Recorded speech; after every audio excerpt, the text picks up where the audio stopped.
नमस्कार दोस्तों।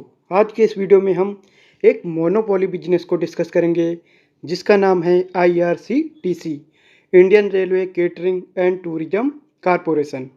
आईआरसीटीसी की बात करें तो ये एक पब्लिक सेक्टर इंटरप्राइज है और इसको मिनी रत्न कैटेगरी में रखा गया है। इसके बिजनेस की बात करें तो जो हम ऑनलाइन रेलवे टिकट बुक करते हैं वो इसके अंडर आता है, केटरिंग सर्विसेज और जो पैकेज ड्रिंकिंग वाटर होता है जो रेलवे स्टेशंस और ट्रेन में सेल होता है वो सारा इसी के अंडर आता है। और बात करें कि इस सेक्टर में तो ये अकेली कंपनी है जिसको गवर्नमेंट ने अथराइज किया है, तो ये एक मोनोपोली बिजनेस है। वहाँ कोई और कंपनी अपना प्रोडक्ट सेल नहीं कर सकती है। तो इसके मोनोपोली नेचर के कारण ही जब इसका आईपीओ आया था अक्टूबर 2019 में, तब इसमें काफ़ी हाइप थी और उस समय जो इसका लिस्टिंग प्राइस था वहाँ से 2 साल के अंदर अंदर इसका जो प्राइस है वो 10 गुना हो गया था। लेकिन उसके बाद इसमें करेक्शन आई और लगातार 2 साल तक ये करेक्ट होता रहा, वहाँ से काफ़ी बड़ी गिरावट आई। लेकिन उसके बाद पिछले 1 साल से बात करें तो फिर से अच्छी इसमें चाल आई है, इसमें अच्छी तेज़ी देखी गई है। और अभी बात करें तो इसका क्वार्टर 4 का रिजल्ट आया है, तो हम इसके आज क्वार्टर 4 के रिजल्ट को डिस्कस करेंगे। साथ ही साथ इसके कंप्लीट फंडामेंटल्स को एनालाइज करेंगे और इसके वैल्यूएशंस को भी देखेंगे कि अभी इस कंपनी के वैल्यूएशंस कैसे हैं। और वैल्यूएशंस के थ्रू हम ये जानने की कोशिश करेंगे कि अभी इस शेयर में पोजीशन बनानी चाहिए या नहीं। और फ्यूचर की बात करें तो फ्यूचर में इसका बिजनेस कैसे चलेगा, इसमें ग्रोथ रहेगी या नहीं, आने वाले टाइम में इसका बिजनेस रिलेवेंट रहेगा या नहीं, वो सभी चीज़ें आज हम डिस्कस करेंगे। तो चलिए शुरू करते हैं। तो सबसे पहले हम इसका चार्ट देखें तो अक्टूबर 2019 के बाद जब इसकी लिस्टिंग हुई थी वहाँ से तो इस शेयर में काफ़ी अच्छी चाल आई और ये शेयर 2 साल के अंदर अंदर अक्टूबर 2021 तक 10 गुना हो चुका था। लेकिन उसके बाद बात करें तो 2 सालों तक इसमें अच्छी करेक्शन आई और यह शेयर उसके बाद साइडवेज ट्रेड करता रहा। लेकिन उसके बाद पिछले 1 साल से देखें तो इसमें वापस से रिवर्सल आया है और अभी करंट में जिस प्राइस पे ये ट्रेड कर रहा है वो अभी भी इसके लिस्टिंग प्राइस से 8 गुना है लगभग। तो अभी भी ये अपने लिस्टिंग प्राइस से 8 गुने पे ट्रेड कर रहा है। और अगर लिस्टिंग के बाद से देखें तो इसमें वॉल्यूम भी बहुत अच्छे थे। जब इसमें इसका शेयर जब ग्रो किया था, जब 10x हुआ था तब इसमें वॉल्यूम भी बहुत अच्छा था। लेकिन उसके बाद पिछले 2 साल से जब एक करेक्शन में था तब इसका वॉल्यूम भी ड्राई थे।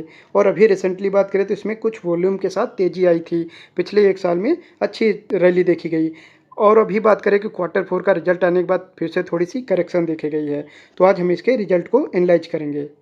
अब बात करें अगर पिछले 1 साल की तो पिछले साल मई से अभी अगर इसके करंट प्राइस की बात करें तो ये लगभग 70% ऊपर है। 70% की तेज़ी आई पिछले 1 साल में।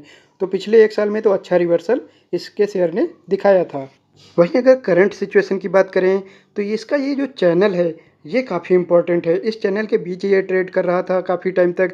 अभी इसमें एक ब्रेकआउट ज़रूर आया था बीच में, लेकिन वहाँ से जो हाई मारा, हाई के पास से लगभग 1150 के प्राइस के आसपास से ये गिरकर 1030 पे आ चुका है और यहाँ लगभग 10% की इसमें गिरावट देखी गई है। और वहीं बात करें कि इसके आगे नेक्स्ट सपोर्ट की तो लगभग 1000 के आसपास। और उसके बाद अगर मार्केट में कोई बड़ी गिरावट आती है तो ये गिरकर 900 या 850 तक भी जा सकता है। तो ऐसे में हमें इस शेयर में क्या करना चाहिए, इसको बाई करना चाहिए, इसको सेल करना चाहिए या फिर इसको होल्ड करना चाहिए। अगर आपके पास ऑलरेडी है तो उसे सेल करें या होल्ड करें, ये सब आज हम इसके रिजल्ट को एनालाइज करते समय देखेंगे और साथ ही साथ इसके वैल्यूएशंस को भी देखेंगे। सबसे पहले हम इसके क्वार्टर 4 के रिजल्ट को एनालाइज करेंगे जो इस कंपनी ने अभी डिक्लेयर किया है। तो पहले हम इसके क्वार्टर 4 के रिजल्ट को क्वार्टर ऑन क्वार्टर एनालाइज करेंगे। तो अगर क्वार्टर 3 को देखें तो क्वार्टर 3 में इसका रेवेन्यू 1118 करोड़ का था जो अभी बढ़कर 1155 करोड़ का आया है। यहाँ मामूली सी 37 करोड़ की ग्रोथ है जो कि परसेंटेज में देखा जाए तो मात्र 3% की है। तो टॉप लाइन देखा जाए तो यहाँ कोई अच्छी ग्रोथ नहीं है। वहीं ऑपरेटिंग प्रॉफिट मार्जिन की बात करें तो क्वार्टर 3 में 35% के इसके मार्जिन थे जो भी घट गए हैं और यहाँ काफ़ी बड़ी गिरावट देखी गई है। 4% से घटकर इसके मार्जिन 31% हो गए हैं। यहाँ 4% की गिरावट देखी गई है। जो कि काफ़ी नेगेटिव सिग्नल है इसके लिए। और वहीं अगर नेट प्रॉफ़िट की बात करें तो पिछले क्वार्टर में इसका नेट प्रॉफ़िट 300 करोड़ का था, जो अभी घटकर 284 करोड़ आया है। उसका कारण है कि इसका टॉप लाइन भले ही थोड़ा-सा ग्रो किया है, लेकिन जो इसके मार्जिन डाउन हुए हैं, उसके कारण इसका नेट प्रॉफ़िट गिर गया है और इसका नेट प्रॉफ़िट 16 करोड़ से कम हुआ है और परसेंटेज में देखें तो इसका नेट प्रॉफ़िट 5% से कम हो गया है। वहीं अर्निंग पर शेयर की बात करें तो ₹3.75 इसका अर्निंग पर शेयर था क्वार्टर 3 में, जो अभी घटकर ₹3.55 बचा है। और यहाँ देखें तो 20 पैसे की गिरावट देखी गई है और 5% की इसके ईपीएस में गिरावट है। तो अगर क्वार्टर ऑन क्वार्टर इसके रिजल्ट को बात करें तो नंबर्स काफ़ी ख़राब दिख रहे हैं। फिर चाहे टॉप लाइन की बात करें, यहाँ भी कोई ग्रोथ नहीं है और उसके साथ-साथ जो इसके मार्जिन्स कम हुए हैं वो काफ़ी नेगेटिव न्यूज़ है इसके लिए और इसके जिसके कारण इसका नेट प्रॉफ़िट भी गिरा है और ईपीएस भी डाउन हुआ है। तो क्वार्टर ऑन क्वार्टर इसके रिजल्ट की बात करें तो वो नेगेटिव साइड में है। इसलिए इसके शेयर प्राइस की भी बात करें तो पिछले कुछ दिनों से उसमें भी गिरावट देखी जा रही है। अब इसके क्वार्टर 4 के रिजल्ट को हम ईयर ऑन ईयर एनालाइज करेंगे, पिछले साल के क्वार्टर 4 के रिजल्ट के साथ कंपेयर करेंगे। तो लास्ट ईयर क्वार्टर 4 में देखें तो इसके जो रेवेन्यू थे वो 965 करोड़ के थे, जो अभी बढ़कर 1155 करोड़ हो गए हैं। यहाँ देखा जाए तो 190 करोड़ की ग्रोथ है, परसेंटेज में 20% की ग्रोथ है, जो कि अच्छी ग्रोथ है। वहीं अगर ऑपरेटिंग प्रॉफिट मार्जिन की बात की जाए तो यहाँ निगेटिव न्यूज़ है, यहाँ 3% से इसके मार्जिन गिर गए हैं और अभी इसके मार्जिन 31% बचे हैं। तो ये जो इसके मार्जिन गिरे हैं इसका इम्पैक्ट इसके नेट प्रॉफिट में देख सकते हैं। नेट प्रॉफिट में इसीलिए ग्रोथ नहीं आई है। नेट प्रॉफिट को देखा जाए तो लास्ट ईयर क्वार्टर 4 में 279 का नेट प्रॉफिट था, 279 करोड़ के, जो अभी सिर्फ 5 करोड़ की ही इसमें ग्रोथ देखी गई है और अभी बढ़कर 284 करोड़ हो गए हैं और परसेंटेज में देखा जाए तो सिर्फ और सिर्फ 2% की ही ग्रोथ है। वहीं अगर अर्निंग पर शेयर की बात करें तो ₹3.48 से बढ़कर ₹3.55 हो गए हैं। यहाँ मात्र 7 पैसे की ही ग्रोथ है, जो कि परसेंटेज में 2% है। तो ईयर ऑन ईयर भी बात करें तो टॉप लाइन में ईयर ऑन ईयर तो थोड़ी ठीक-ठाक ग्रोथ थी, 20% की ग्रोथ थी। लेकिन अगर बॉटम लाइन की बात करें तो वहाँ मार्जिन में गिरावट आने के कारण इसके बॉटम लाइन में कोई ग्रोथ नहीं आई है। इसका कारण हो सकता है दोस्तों इन्फ्लेशन। इन्फ्लेशन के कारण इनका जो रॉ मटेरियल है उसकी कॉस्ट बढ़ गई होगी, क्योंकि इनका जो बिज़नेस है वो केटरिंग का भी है। तो फूड और केटरिंग का ये जो बिज़नेस है इसमें अगर रॉ मटेरियल के प्राइसेस, क्योंकि ये प्राइसेस ज़्यादा इंक्रीज नहीं कर पाए होंगे। और दूसरी बात करें अगर ऑनलाइन टिकट बुकिंग की, तो वहाँ भी अगर इन्फ्लेशन के कारण लोगों के पास डिस्पोजेबल इनकम अगर कम होगी, उनकी परचेजिंग पावर अगर गिरेगी, तो वो जो अपर साइड के जो इनके बुकिंग है, जो जैसे कि अगर टियर 1 सीट्स की बात करें या टायर 3 एसी की बात करें, टायर 2 की बात करें, वहाँ बुकिंग इनकी कम हो जाएँगी। और जो लोअर साइड हैं, जहाँ इनका मार्जिन कम होता है, चाहे स्लीपर की बात करें या जनरल टिकट की, वहाँ बुकिंग ज़्यादा हो जाएगी। तो अगर ऊपर के सेगमेंट में बुकिंग नहीं होगी, तो वहाँ से भी इनके मार्जिन कम हो जाएँगे।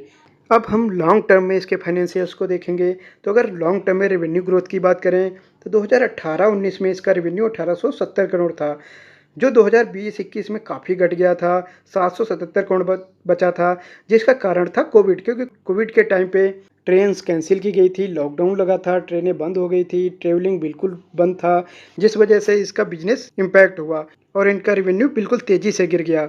मात्र 777 करोड़ का ही इनका रेवेन्यू 2020-21 में था, लेकिन उसके बाद अच्छी ग्रोथ देखी गई। 21-22 में 1879 करोड़ हो गया इसका रेवेन्यू और अब फिर उसके बाद 22-23 में 3500 के ऊपर चला गया और अभी बात करें तो इस फाइनेंशियल ईयर 2023-24 में इसका रेवेन्यू बढ़कर 4270 करोड़ हो चुका है। वहीं अगर कंपाउंडेड सेल्स ग्रोथ की बात करें तो 5 साल में 18% के सीएजीआर से इसका रेवेन्यू ग्रो किया है और लास्ट 3 साल की बात करें तो यहाँ 77% की ग्रोथ देखी गई है सीएजीआर ग्रोथ इनके रेवेन्यू में और लास्ट 1 साल की बात करें तो यहाँ 21% की ग्रोथ है। और यहाँ जो ये 3 साल में इतने बड़े नंबर दिख रहे हैं उसका कारण था इसका जो कोविड टाइम का जो पीरियड था, वहाँ इनके रेवेन्यू काफ़ी कम थे, तो ये बेस इफेक्ट, बेस इनका लोअर था, तो यहाँ से ग्रोथ काफ़ी ज़्यादा दिख रही है परसेंटेज में। वहीं अगर लास्ट ईयर की बात करें तो वहाँ 21% की ग्रोथ है, जो कि ठीक ठाक नंबर है। तो ओवरऑल लॉन्ग टर्म में इसके रेवेन्यू ट्रेंड को देखें तो अगर कोविड का पीरियड हटा दे तो इनका रेवेन्यू साल दर साल अच्छे से ग्रो किया है। अब लॉन्ग टर्म में इनके नेट प्रॉफिट की बात करें तो 2018-19 में इनके नेट प्रॉफिट 309 करोड़ के थे, 19-20 में बढ़कर 513 करोड़ हो गए। लेकिन कोविड पीरियड 20-21 में बात करें तो यहाँ इनका नेट प्रॉफिट भी काफ़ी गिर गया था, 187 करोड़ का ही इनका नेट प्रॉफिट बचा था। लेकिन उसके बाद काफ़ी अच्छी ग्रोथ दिखी, 21-22 में 660 करोड़ हो गया इनका नेट प्रॉफिट और वहाँ से 1006 करोड़ हो गया 22-23 में और अभी बात करें इस साल तो 1111 करोड़ इनका नेट प्रॉफिट आया है 2023-24 में। वहीं अगर कंपाउंडेड नेट प्रॉफिट ग्रोथ की बात करें तो 5 साल का CAGR इसका 32% है। वहीं 3 साल की बात करें तो 3 साल में 94% की CAGR से इसका नेट प्रॉफिट ग्रो हुआ है।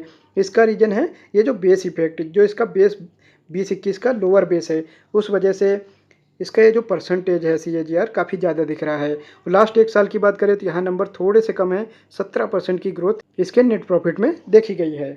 तो ओवरऑल लॉन्ग टर्म में बात करें तो इसका नेट प्रॉफिट ट्रेंड भी अच्छा है, सिर्फ और सिर्फ कोविड पीरियड को छोड़ दे तो लगातार साल दर साल काफ़ी बढ़ता हुआ आ रहा है। लेकिन लास्ट 1 साल की बात करें तो ग्रोथ रेट में कमी आई है, यहाँ ग्रोथ रेट थोड़ा सा कम आया है। इसी कारण से पिछले कुछ दिनों से इसका शेयर प्राइस भी डाउन आ रहा है। अब इस कंपनी के वैल्यूएशंस की बात कर लेते हैं। तो इसके मार्केट कैप की बात करें तो इसका मार्केट कैप 82,000 करोड़ से ऊपर है, इसलिए ये एक लार्ज कैप कंपनी है। और अगर करंट प्राइस की बात करें तो करंट प्राइस इसका 1025 पे है, अभी 1025 रुपये पे ट्रेड कर रहा है। वहीं 52 वीक हाई की बात करें तो इसका 52 वीक हाई 1148 रुपये है, जो कि कुछ समय पहले ही इसने हिट किया था। वहीं अगर 52 वीक लो की बात करें तो 614 रुपये है, यहाँ से तो इसमें अच्छी ग्रोथ देखी गई। लेकिन जो इसका 52 वीक हाई है वहाँ से 10% की करेक्शन में अभी अवेलेबल है ये शेयर। और वहीं पीई की बात करें तो इसका पीई 71 का है, जो कि हायर साइड दिखाई देता है। और अगर कंसीडर करें इसके ग्रोथ को, तो जो ग्रोथ रेट इसकी धीरे धीरे डाउन हो रही है और ख़ासतौर से इस साल कम आई है, तो वहाँ अगर ग्रोथ के रिस्पेक्ट में देखें तो इसका पीजी रेशियो 2.22 का है। तो इसके पीजी के अकॉर्डिंग देखें तो इसको ओवर वैल्यूड तो नहीं कह सकते, लेकिन ये फेयरली वैल्यूड है, ये फेयरली प्राइस्ड है, क्योंकि इसका पी हायर साइड में है। और ग्रोथ रेट जो धीरे धीरे गिर रही है उसका इम्पैक्ट इसमें आएगा। अगर आने वाले कुछ क्वार्टर के रिजल्ट ऐसे ही रहे, ऐसे ही डाउन ट्रेंड में रहे, तो इसका वैल्यूएशन और महंगे हो जाएंगे। वहीं अगर आरओई की बात करें तो आरओई का नंबर काफ़ी अच्छा है, 40.4% का है। तो ओवरऑल बात करें तो इस कंपनी का बिजनेस तो ठीक है, इसमें ग्रोथ भी आएगी।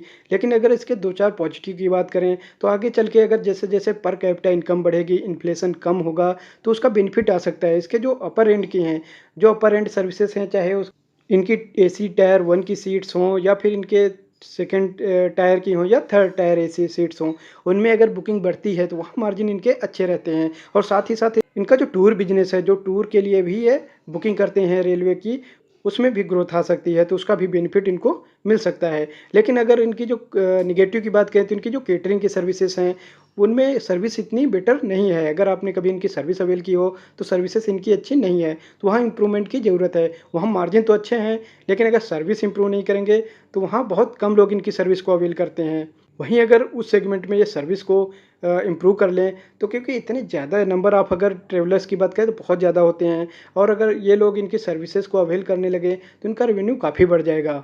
वहीं अगर एक और नेगेटिव की बात करें तो जैसे जैसे पर कैपिटा इनकम बढ़ेगा, जैसे जैसे लोगों के पास डिस्पोजेबल इनकम आएगी, तो कहीं ना कहीं वो ट्रेन से शिफ्ट होकर फ्लाइट की ओर बढ़ते हैं, तो इसके लिए एक निगेटिव रहेगा। क्योंकि इस टाइमिंग का इशू रहता है, क्योंकि जो ट्रेन्स होती हैं उसमें जो ट्रेवल का टाइम होता है वो काफ़ी ज़्यादा होता है। तो जैसे ही लोगों के पास थोड़ी सी प्राइसिंग पावर आती है, वो फिर ट्रेन को छोड़कर फ्लाइट से ट्रेवल करना प्रेफर करते हैं।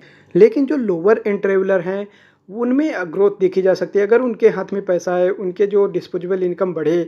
जैसे कि जो अभी जनरल में या स्लीपर में ट्रेवल कर रहे हैं, तो वो ज़रूर अपना एक सेगमेंट ऊपर थर्ड एसी या सेकंड एसी में वो शिफ्ट हो सकते हैं, तो वहाँ इनके मार्जिन बढ़ सकते हैं। और दूसरा पॉपुलेशन ग्रोथ का भी इनको बेनिफिट मिल सकता है। तो ओवरऑल देखें तो आगे आने वाले कुछ सालों में अगर इन्फ्लेशन डाउन होता है, लोगों की इनकम बढ़ती है, तो वहाँ इसके जो रेवेन्यू है उसमें ग्रोथ देखी जा सकती है। तो अब अगर बात करें कि अभी क्या करना चाहिए, तो अभी इसके वैल्यूएशंस बहुत ओवर वैल्यूड तो नहीं दिख रहे हैं, फेयरली वैल्यूड हैं। तो यहाँ अगर किसी भी गिरावट पे ये मिलता है, क्योंकि ये मोनोपोली बिजनेस है, तो इसके पास चांसेस तो अच्छे हैं कि ये अपनी अगर सर्विस को बेटर कर ले तो यहाँ से इसका रेवेन्यू तो काफ़ी अच्छा ग्रो हो सकता है। तो यहाँ अगर किसी भी गिरावट में ये शेयर अगर अवेलेबल होता है, तो यहाँ आप इसको कंसीडर कर सकते हैं। लेकिन ये मेरा ओपिनियन है, इसके नंबर्स को देखकर आप इसका एनालिसिस ज़रूर करें। लेकिन अगर ऐसा शेयर आपके इन्वेस्टिंग स्टाइल में फिट बैठता है, देन इसको आप अपने अकॉर्डिंग कंसीडर कर सकते हैं। अब इस कंपनी के शेयर होल्डिंग पैटर्न की बात करें, तो प्रमोटर की शेयर होल्डिंग देखें तो मार्च 21 में 67% थी, जो उसके बाद मार्च 23 में घटकर 62% हो गई, और अभी इसकी 62% ही है। तो प्रमोटर्स के पास ठीक ठाक होल्डिंग है इसकी। वहीं एफ की बात करें तो एफ की जो होल्डिंग है वो फ्लैट सी है, उसकी 8% ही होल्डिंग है।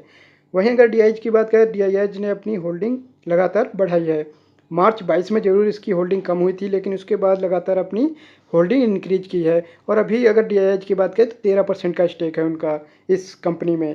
और पब्लिक की बात करें तो पब्लिक की इनिशियली तो इसमें होल्डिंग काफ़ी बढ़ गई थी, 21% तक पब्लिक होल्डिंग हो गई थी, लेकिन अभी पिछले 1 साल में काफ़ी गिरावट आई है। 17% की होल्डिंग है अभी पब्लिक की।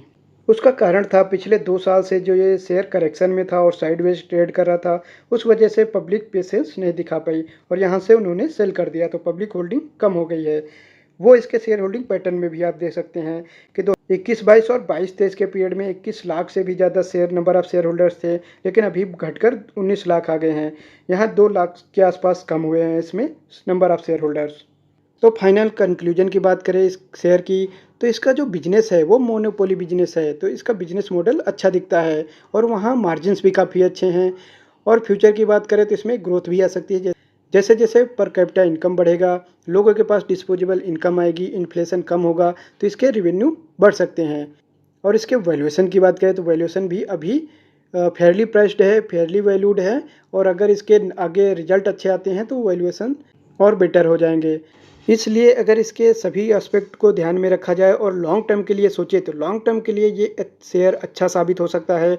लॉन्ग टर्म में ये अच्छे रिजल्ट दे सकता है और वहीं इसके शेयर प्राइस में भी ग्रोथ दिखेगी। अगर इसके रिजल्ट अच्छे आएंगे तो वो इसके शेयर प्राइस में भी रिफ्लेक्ट होंगे। तो आज इस शेयर का एनालिसिस यहीं तक रखते हैं, मिलेंगे नेक्स्ट वीडियो में। नमस्कार दोस्तों।